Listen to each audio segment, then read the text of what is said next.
Assalamualaikum warahmatullahi wabarakatuh. Hari ini kami akan membincangkan tentang kesan-kesan negatif aliran pemikiran semasa terhadap alam sekitar.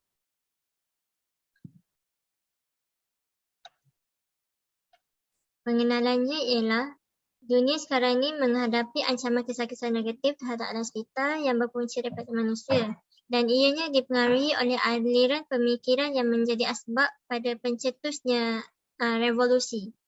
Sebagai contoh, revolusi teknologi yang membawa kepada revolusi perindustrian dengan teknologi yang amat canggih. Segelintir ancaman pemikiran ini mengganggu kesejahteraan dan keamanan alam sekitar. Ini kerana ia berkait rapat dengan aliran pemikiran semasa. Alam sekitar ini amat penting bagi mengekalkan keamanan dan kesejahteraan sekeliling. Jika alam sekitar dijaga dengan sebaiknya, kita dapat mengelakkan kemudaratan daripada penyakit, wabak bencana dan sebagainya. Dalam kajian literatur pula membicarakan mengenai aliran pemikiran semasa, jenis mesin, penyebab konservasi fosil. Dalam aliran pemikiran semasa terdapat enam ideologi, iaitu liberalisme, pluralisme, sosialisme, sekularisme, pesimisme, dan modernisme. Topik ini akan membahaskan sepenuhnya tangga aliran pemikiran masa kini. Pemikiran ialah satu proses atau perihal berfikir. Manakala pemikir pula merujuk kepada orang yang berfikir atau ahli yang berfikir. Beberapa pola pemikiran atau ideologi telah timbul dalam kerangka berfikir ini. Antara jenis aliran pemikiran semasa pula ialah posibilisme, sekularisme dan juga modernisme. Posibilisme ialah konsep posibilisme berkaitan dengan tindakan dan aktiviti manusia yang mewujudkan persekitaran.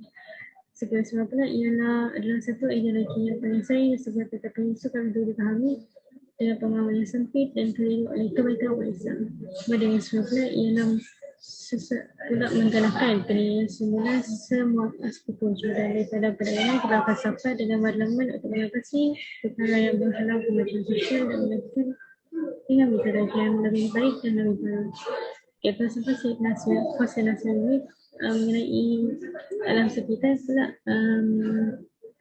pula menerangkan mengenai hasil kajian mengindahkan bahawa proses seperti pembangunan kemajuan sains dan kelahiran adalah betul terasa telah diterangkan oleh beliau sendiri dalam kerangka pemikiran umum. Walaupun hasil telah menghuraikan maksud sebenarnya kata konsep secara negatif iaitu tidak baik, tidak harmoni di alam kerana ia berkaitan masalah pandangan dunia. Hasil sendiri telah merumuskan maksud istilah alam sekitar itu sebagai alam yang tidak fikir ataupun alam yang tercemar. Pada analisis soal sidik iaitu individu yang bertanggungjawab terhadap isu alam sekitar ialah majoriti responden iaitu 22 orang mengatakan kerajaan wajarlah bertanggungjawab untuk memperketatkan undang-undang bagi segala urusan untuk pembinaan dan pengubahsuaian muka bumi seperti pembalakan. Manakala terdiri daripada 8 responden memilih rakyat sebagai pihak yang bertanggungjawab. Akhir sekali terdapat sejumlah 9 orang memilih kedua-duanya kerajaan dan rakyat sebagai pihak bertanggungjawab terhadap isu-isu alam sekitar. Seterusnya daripada analisis data, salah satu soalan dipilih iaitu yang pertama ialah pendapat tentang bagaimana berlakunya banjir yang teruk pada Disember di kawasan Selangor. Jadi respon daripada responden terdapat 6 punca yang berlaku yang disebutkan menjadi punca kepada berlakunya banjir di Selangor. Yang pertama ialah pembalakan haram, yang kedua tiada perancangan pembangunan, yang ketiga perubahan iklim, yang keempat sistem saliran yang tidak sistematik, yang kelima hujan lebat dan yang keenam pembuangan sampah. Baiklah, seterusnya dapatan daripada soalan yang dijawab oleh responden ialah antara punca-punca utama berlakunya banjir ialah seperti yang disebutkan dalam jadual sebentar tadi iaitu pembalakan haram, tiada perancangan bangunan, perubahan iklim, sistem saliran yang tidak sistematik, hujan lebat dan pembuangan sampah. Jadi yang kedua, majoriti responden menyatakan bahawa banjir yang berlaku disebabkan oleh sistem saliran yang tidak sistematik. Dan apa yang boleh kita simpulkan daripada soalan ini ialah seharusnya setiap daripada rakyat Malaysia ni boleh melakukan tugas secara individu. Seperti yang contohnya ialah seperti jangan buang sampah di tong sampah, bukannya di kawasan sungai ataupun kawasan awam. Yang kedua, yang seterusnya tidak membuang sampah sarap di dalam longkang untuk mengelakkan peningkatan masalah longkang tersumbat. So kesimpulannya, kita sama-sama lah kena mesti bersama-sama untuk menjaga alam sekitar kerana banyak dari sumber kehidupan kita tu ada daripada alam sekitar. Oleh itu, menjadi tanggungjawab kita untuk menjaganya dengan sebaik mungkin. Saya Muhammad Izharuddin bin Al-Azim 1191083. Saya akan membincangkan tentang kesimpulan iaitu rumusan, implikasi dan cadangan. Untuk rumusan, kita dapat rangkumkan bahawa alam sekitar sangat penting kepada manusia. Oleh itu, masalah aliran pemikiran terhadap alam sekitar perlulah dititik beratkan oleh segenap masyarakat.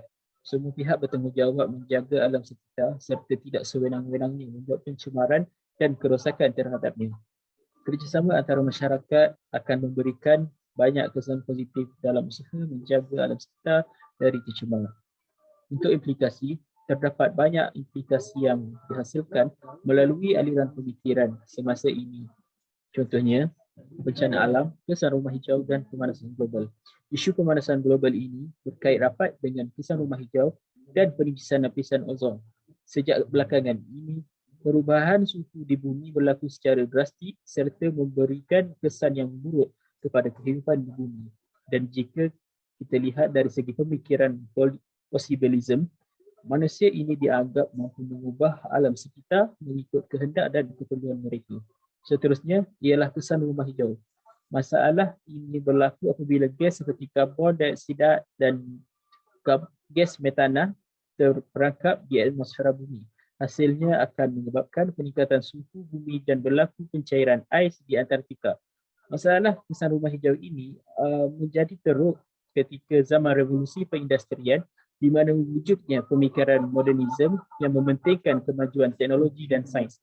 Bencana alam seperti tanah runtuh dan banjir berlaku disebabkan oleh aktiviti manusia yang sibuk mengejar keuntungan. Terdapat satu ciri daripada aliran sekularisme iaitu disenhancement of nature yang bermaksud melupuskan makna spiritual daripada alam kehidupan.